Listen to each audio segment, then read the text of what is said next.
राधे राधे। आप सभी का मेरे चैनल में बहुत बहुत स्वागत है। दोस्तों, आज है नाग पंचमी। आप सभी को नाग पंचमी की हार्दिक शुभकामनाएं।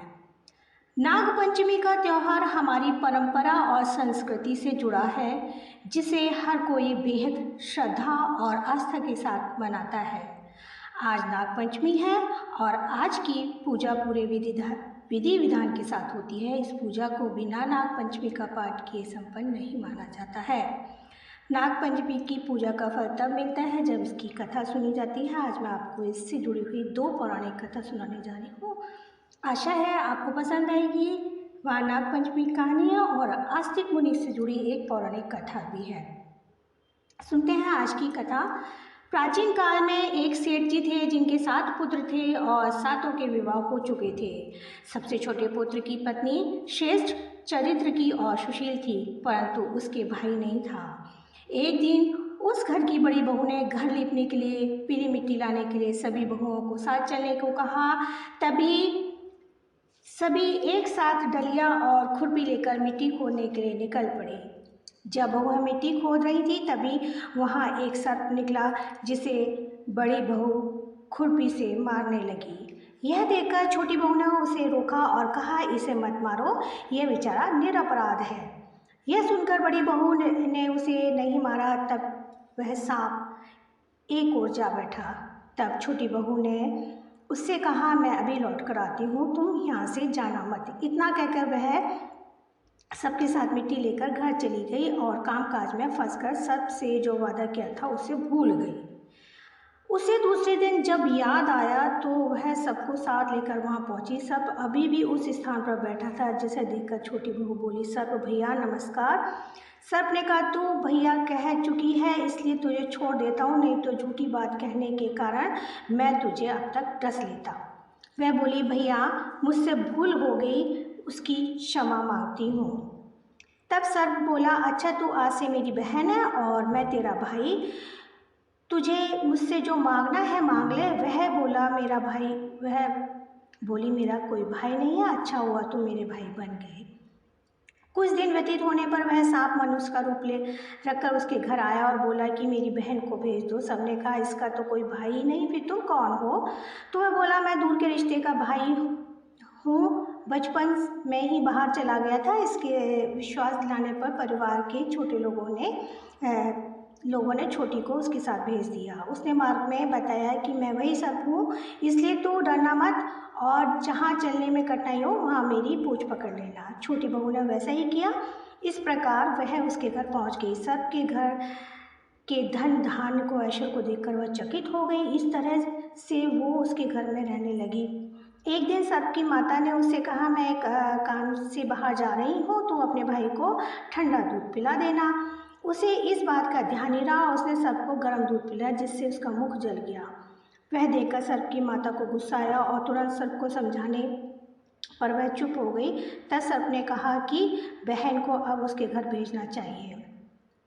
तब सर्प ने कहा कि बहन को उसके घर भेजना चाहिए, इसलिए तब सर्प और उसके पिता ने उसे बहुत सा सोना चांदी जवाहरात हीरे मोती वस्त्र आभूषण देकर उसके घर पहुंचा दिया। इतना सारा धन देखकर बड़ी बहू उससे जलने लगी और उससे कहने लगी, तेरा भाई तो बड़ा धनवान है, तुझे तो उससे और भी धन लाना चाहिए था। सर्प ने जब यह वचन सुना तो उसने सब वस्तुएं सोने की लाकर दे दी। यह सो देखकर बड़ी बहू ने कहा, इन वस्तुओं को झाड़ने की झाड़ू भी सोने की होनी चाहिए था। सर्प ने झाड़ू भी सोने की लाके दे दी। सर्प ने छोटी बहू को हीरे मणियों का एक अद्भुत हार दिया, जिसकी प्रशंसा उस राज्य की रानी ने भी सुनी और वो राजा से बोली कि सेठ की छोटी बहू का हार मुझे चाहिए। राजा ने मंत्री को हुक्म दिया कि उससे वह हार तुरंत ले आओ। मंत्री ने सेठ जी से जाकर कहा कि महारानी की छोटी बहू का हार पहनेगी, वह हमें दे दो। सेठ जी ने डर के कारण छोटी बहू का हार उन्हें लेकर दे दिया। छोटी बहू को यह बात बहुत बुरी लगी। उसने अपने सांप भाई को याद किया और उससे प्रार्थना की, भैया रानी ने हार छीन लिया है, तुम कुछ ऐसा करो कि जैसे ही हार वो पहने हुए सर्प बन जाए और जब वो मुझे लौटा दे, तब तो हार हीरों और मणियों का हो जाए। सर्प ने ठीक वैसा ही किया। जैसे ही रानी ने हार पहना वैसे ही वह सर्प के रूप में बदल गया।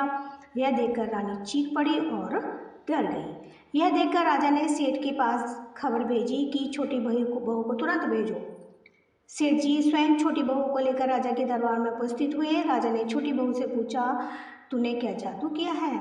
मैं तुझे दंड दूंगा। छोटी बहू बोली, राजन धृष्टता क्षमा कीजिए, ये हार ही ऐसा है, मेरे गले में हीरे और मणियों का रहता है और अगर इसे कोई और पहनता है तो यह सर्प बन जाता है।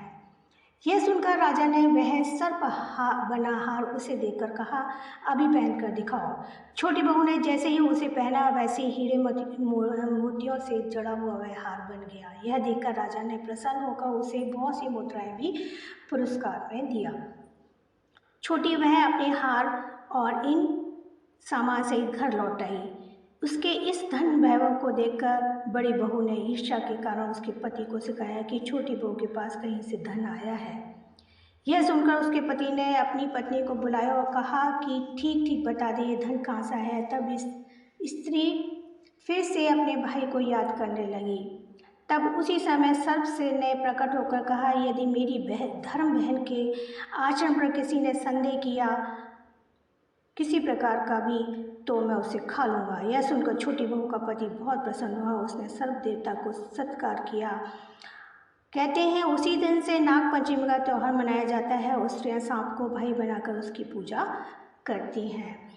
साथ ही एक और पौराणिक कथा है नाग पंचमी से जुड़ी हुई, वो भी मैं आपको सुनाती हूँ। नाग पंचमी की पौराणिक कथा के अनुसार पांडवों के अर्जुन के पौत्र और राजा परीक्षित के पुत्र जन्मेजय ने नागों से बदला लेने और उनके वंश को विनाश के लिए एक यज्ञ किया।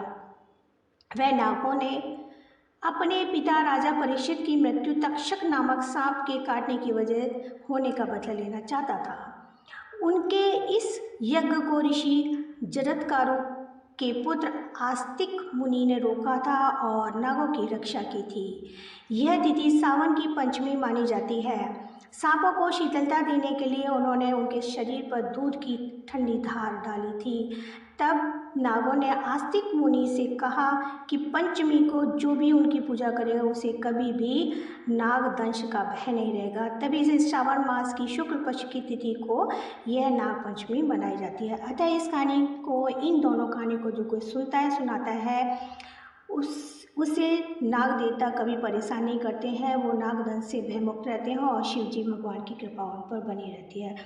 बोलो नाग देवता की जय। हर हर महादेव।